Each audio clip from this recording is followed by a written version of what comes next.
அனைவருக்கும் வணக்கம். இன்னைக்கான ஆன்மீக பதிவில் நம்ம பார்க்க போகிறது ரொம்ப ரொம்ப முக்கியமான ஒரு பயனுள்ள தகவலுங்க. அதாவது ஒவ்வொரு குடும்பத்திற்கும் பார்த்திங்க அப்படின்னா குலதெய்வம் அப்படிங்கிறது நிச்சயமாக இருக்கும். நம்ம எதை செய்தாலும் பார்த்திங்க அப்படின்னா முதல்ல நாம் விநாயக பெருமானை வழிபடுவோம். அடுத்தபடியாக பார்த்திங்க அப்படின்னா வீட்டு தெய்வம் குலதெய்வம் அப்படின்ற வழிபாட்டை தான் நாம் மேற்கொள்வோம். ஏன்னா அதற்கு பிறகு தான் நாம் எந்த ஒரு விஷயத்தை செய்தாலும் அது நமக்கு பல கோடி நன்மைகள் கிடைக்கப்பெறும் அப்படின்னு சொல்லலாம். நாம் எந்த தெய்வத்தை வழிபடுறோமோ இல்லையோ அப்படிங்கிறத தாண்டி குலதெய்வ வழிபாடு அப்படிங்கிறது ரொம்பவே முக்கியமான ஒன்று. நம்ம குலதெய்வத்தை கண்டிப்பாக வழிபட வேண்டியது அவசியமாகிறது. அப்படி செஞ்சால் மட்டும்தான் நமக்கு பார்த்தீங்க அப்படின்னா எந்த ஒரு செயல் செய்தாலும் சரி, இல்லை எந்த ஒரு வழிபாட்டை நீங்கள் எந்த சுவாமிக்கு செய்தாலும் சரி, இறைவனுக்கு செய்தாலும் சரி, அந்த பலன் உங்களுக்கு முழுமையாக கிடைக்கப்பெறும் அப்படிங்கிறது சாஸ்திரங்கள்லையும் புராணங்களில் கூட சொல்லப்பட்டிருக்கிறதுங்க. அப்படி குலதெய்வம் அப்படிங்கிறது ரொம்ப ரொம்ப முக்கியத்துவம் வாய்ந்த ஒரு தெய்வமாக பார்க்கப்படுகிறது. ஒவ்வொரு வீட்டுக்கும் பார்த்தீங்க அப்படின்னா குலத்தை காக்கக்கூடிய ஒரு தெய்வமாக கண்டிப்பாக ஏதேனும் ஒரு குலதெய்வம் நிச்சயம் இருக்கும். அது ஒவ்வொரு குடும்பத்திற்கும் ஏற்றவாறு தெய்வங்கள் மாறுபடலாம். ஒரு சில வீட்டுக்கு பார்த்தீங்கன்னா முருகப்பெருமான், அம்மன், சிவபெருமான், விநாயக பெருமான், ஐயனாரப்பன், இந்த மாதிரி பார்த்தீங்க அப்படின்னா ஒவ்வொரு குடும்பத்திற்கும் பார்க்கும் பொழுது ஒவ்வொரு குலதெய்வம் அப்படிங்கிறது இருக்கும். குலதெய்வம் அப்படிங்கிறது நம்ம வீட்டில் வசிக்கக்கூடிய ஒரு தெய்வமாகவே இருக்கின்றது அப்படின்னே சொல்லலாம். வீட்டில் நடக்கக்கூடிய நல்லது கெட்டதுகள், நம்மளை சுற்றி இருக்கக்கூடிய நல்லது கெட்டது எல்லா விஷயத்திலையுமே பார்த்தீங்கன்னா குலதெய்வத்தினுடைய அனுக்கிரகம் அப்படிங்கிறது நிச்சயம் தேவைப்படக்கூடிய ஒன்று. நம்மளுடைய வீட்டில் குலதெய்வம் இருக்கிறதா இல்லையா அப்படிங்கிறத கண்டுபிடிக்கிறதுக்கு சில விஷயங்கள் நமக்கு அறிகுறிகளாக தென்படும். அதை பலரும் கவனிப்பாங்க, பலரும் கவனிக்க தவறுவாங்க. இதெல்லாம் ஏன் அடிக்கடி நடக்குது, இது மாதிரி ஏன் விஷயங்கள் திடீரென்று நடக்கிறது அப்படின்ற மாதிரியான சம்பவங்கள், நிகழ்வுகள் வீட்டுக்குள்ளே நடைபெறும். அப்படி நடக்குது அப்படின்னா நம்ம வீட்டில் ஏதோ ஒரு விஷயம் தவறாக இருக்கிறது அப்படின்னு நம்ம புரிஞ்சுக்கலாம். அப்படி இல்லையா ஏதோ ஒரு விஷயம் நம்ம சுற்றி ஒரு நல்ல பாசிட்டிவான எனர்ஜி ஒன்று இருக்குது அப்படிங்கிறத உணரலாம். நம்ம வீட்டில் குலதெய்வம் இருக்கா இல்லையா அப்படிங்கிறத உணர்த்துறதுக்குரிய ஒரு அறிகுறிகள்லாம் இருக்குங்க. அது என்னென்ன அப்படிங்கிறத பற்றி தான் நாம் இன்னைக்கு வீடியோவில் தெரிஞ்சுக்க போகிறோம். ஸோ இந்த பதிவு உங்களுக்கு மிக பயனுள்ள விகிதத்தில் இருக்கும். வீடியோவை ஸ்கிப் பண்ணாமல் கடைசி வரைக்கும் பாருங்கள். வீடியோக்குள்ளே போகிறதுக்கு முன்னாடி இது வரைக்கும் நீங்கள் நம்ம சேனலை சப்ஸ்கிரைப் பண்ணலை அப்படின்னா உடனே சப்ஸ்கிரைப் பண்ணிக்கோங்க. அப்படியே பக்கத்தில் இருக்கக்கூடிய நோட்டிஃபிகேஷனுக்கான பெல் பட்டனையும் ப்ரெஸ் பண்ணிக்கோங்க. சரி நேர்களே, வாங்க வீடியோக்குள்ளே போகலாம். குடும்பத்தில் தொடர்ந்து பலவிதமான தடைகள் வருது. சுபகாரிய தாமதங்கள் மற்றும் காரணமற்ற மன அமைதியின்மை போன்றவை இருக்கு அப்படின்னா குலதெய்வத்தினுடைய அருள் குறைந்திருக்கிறத காட்டக்கூடிய அறிகுறிகளாக இது பார்க்கப்படுகிறதுங்க. அதே நேரம் இந்த அறிகுறிகள் பார்த்தீங்க அப்படின்னா குலதெய்வம் நம்ம வீட்டில் இல்லை, கோபமாக இருப்பதற்குண்டான அறிகுறிகள் அப்படின்னே சொல்லலாம். குலதெய்வம் வீட்டில் இல்லை அப்படி இல்லைன்னா உங்கள் மீது கோபமாக இருக்கிறது அப்படிங்கிறத உணர்த்தக்கூடிய இந்த ஒரு சில 5 அறிகுறிகளை வச்சு நாம் கன்ஃபார்மே பண்ணிடலாம்.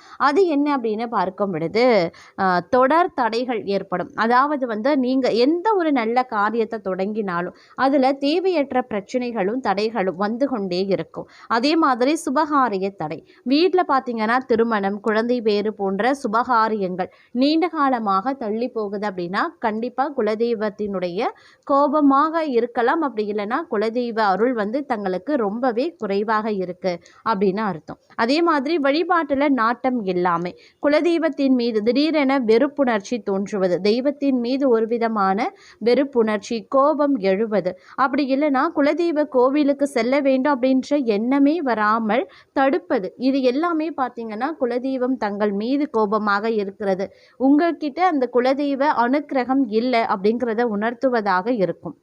அதே மாதிரி கனவுகள் வரும்.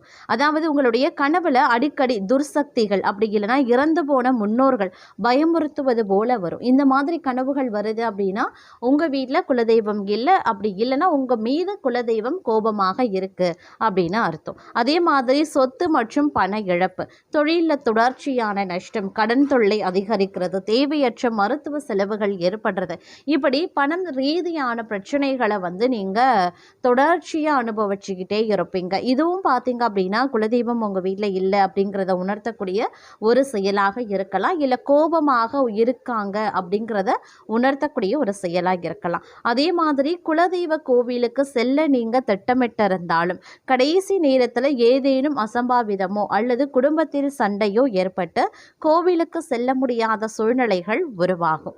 இந்த மாதிரி நிறைய விஷயங்கள் நடைபெறுவதற்குண்டான வாய்ப்புகள் இருக்கின்றதுங்க.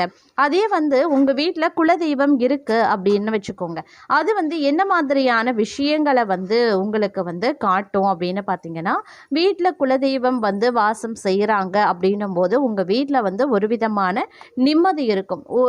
எவ்வளவு பிரச்சனைகள் நீங்கள் கடந்து வந்தாலும் உங்கள் வீட்டில் பார்த்தீங்கன்னா ஒரு சிரிப்பு, ஒரு மகிழ்ச்சி, மனதுக்குள்ள ஒரு புத்துணர்வு போன்றவை கிடைப்பதற்குண்டான வாய்ப்புகள் இருக்கிறது. அதே மாதிரி பார்த்தீங்கன்னா வீட்டில் ஒரு விதமான நல்ல சூழ்நிலைகள் நிலவ செய்யும் அப்படின்னே சொல்லலாம். அதே நேரம் உங்கள் வீட்டில் ஒரு விதமான நல்ல நறுமணம் உங்களுக்கு தென்பட ஆரம்பிக்கும். நல்ல நல்ல நறுமணங்கள், அதாவது பூக்களினுடைய மனமாக இருக்கலாம், இல்லை வேறு ஏதேனும் மனதை கவரக்கூடிய வகையில் நறுமணங்கள் வீட்டில் வாசம் கொள்ளும் அப்படிங்கிறத நாம் தெரிஞ்சுக்கலாம். அதே நேரம் பார்த்திங்க அப்படின்னா வீட்டில் வள்ளி இருக்குதுன்னு வச்சுக்கோங்க. வள்ளி சத்தமிட்டு கொண்டே இருக்குது அப்படின்னா உங்கள் வீட்டில் குலதெய்வம் இருக்கிறது, உங்கள் மீது குலதெய்வத்தினுடைய கோபம் எதுவும் இல்லை அப்படின்னே கூட சொல்லலாம். அதே மாதிரி சில அதிர்வுகள் நீங்கள் உணர்ந்த அங்கே நிச்சயம் உங்களுடைய குலதெய்வம் வாசம் செய்வதாக சொல்லப்படுகிறதுங்க. அதாவது நீங்கள் ஒரு விஷயத்தை செய்யும் போது, நமஸ்காரம் செய்யும் பொழுது உங்களுக்கு ஒரு விதமான அதிர்வு உண்டாகும். இந்த மாதிரி அதிர்வு ஏற்படுது அப்படின்னா நீங்கள் உணர்றீங்க அப்படின்னா நிச்சயம் உங்களுடைய குலதெய்வம் வாசம் செய்கிறதா ஒரு ஐதீகம் இருக்கு. முன்னோர்களுடைய ஆசீர்வாதம் இருப்பவர்களுக்கு நிச்சயம் இந்த அதிர்வு ஏற்படும். அதே மாதிரி குலதெய்வ ஆசீர்வாதமும் அங்கு நிறைந்திருக்கும். இதற்காக ஒவ்வொரு நாளும் நீங்க குளித்து முடித்த பின்பு முன்னோர்கள் படத்திற்கு நமஸ்காரம் செய்து பாருங்க. பல துன்பங்கள் இதன் மூலம் நீங்கும். பொதுவா பூஜை அறையில பள்ளிகள் நிச்சயம் இருக்கும். பூஜை அறையில இருக்கக்கூடிய பள்ளிகள் அவ்வப்போது சத்தமிட்டா அங்க குலதெய்வம் வாசம் நிச்சயம் இருக்கும். பூஜை அறையில இருக்கக்கூடிய பள்ளிகள் சத்தத்தை நீங்க கேட்க நேர்ந்தால் அங்க உங்களுக்கு குலதெய்வ அருள் கிடைக்க போவதாக எடுத்துக்கொள்ளலாம். அடுத்ததாக சில குழந்தைகளை நாம பார்க்கும் பொழுது ஆச்சரியமாக இருக்கும். அந்த குழந்தை தான் தாத்தா பாட்டியை போன்றோ அல்லது உறவினர்களை பிரதிபலிப்பதாகவோ உங்களுக்கு தோன்றும். நீங்க உங்க மாமா மாதிரி செய்கிற, நீ உங்க தாத்தா மாதிரியே இருக்க அப்படின்னு நம்மை அறியாமலேயே நாம சொல்வோம். அப்படி சொல்லும் பொழுது அங்க குலதெய்வ வாசம் செய்வதாக ஐதீகங்க. நீங்க தினமும் காக்கைக்கு சோறு வைக்கக்கூடிய பழக்கம் உடையவர்களாக இருந்தா நிச்சயம் இதையும் உற்று நோக்கி பாருங்க. உங்களுடைய நீங்கள் வைக்கக்கூடிய சாதம் வைக்கும் போது காக்கை சாதத்தை சாப்பிடாமல் சிறிது நேரம் அமைதியாக வீட்டை பார்த்து கொண்டே இருக்கும். கொஞ்ச நேரம் கழிச்சு தான் அந்த சாப்பிட துவங்கும். இதை கவனித்து பார்த்தால் தெரியும். இப்படி காக்கை உங்கள் வீட்டை நோக்கி பார்த்து கொண்டே இருந்தா அங்கு குலதெய்வ அருள் நிச்சயம் இருக்கும். குலதெய்வம் வாசம் செய்வதாக அர்த்தம் அப்படின்னே சொல்லலாம். பித்ருக்கள் ரூபமாக காக்கை நம்மளுடைய வீட்டையும் உற்று நோக்குகிறது. சாதத்தை எடுக்க வந்த அந்த காக்கை சாதத்தை எடுக்காம நம்ம வீட்டையே பார்த்து கொண்டிருந்தா குலதெய்வம் வாசம் இருக்கின்றது அப்படிங்கிறத நாம கண்டிப்பா உணரலாம். ஒருவேளை குலதெய்வம் வீட்டில் இல்லை, குலதெய்வம் நம்ம மேலே கோபமாக இருக்கக்கூடிய அறிகுறிகள் தான் உங்கள் வீட்டில் அதிகமாக தென்படுகிறது அப்படின்னா அதற்கு நீங்கள் என்ன செய்யலாம் அப்படின்னு பார்க்கும் பொழுது, இந்த மாதிரியான சூழ்நிலையில் உங்களுடைய வீட்டில் தினமும் ஒரு அகல் விளக்கு ஏற்றி தெரியாமல் செய்த தவறுகளுக்கு மன்னிப்பு கேட்டு எங்களுடைய குலத்தை காக்க வேண்டும் என மனதார பிரார்த்தனை செய்து கொள்ள பாருங்க. மேலும் குடும்பத்துடன் குலதெய்வ கோவிலுக்கு சென்று அர்ச்சனை செய்து வழிபடுவது உங்களுடைய வாழ்க்கையில் அதீத நன்மையை ஏற்படுத்துங்க.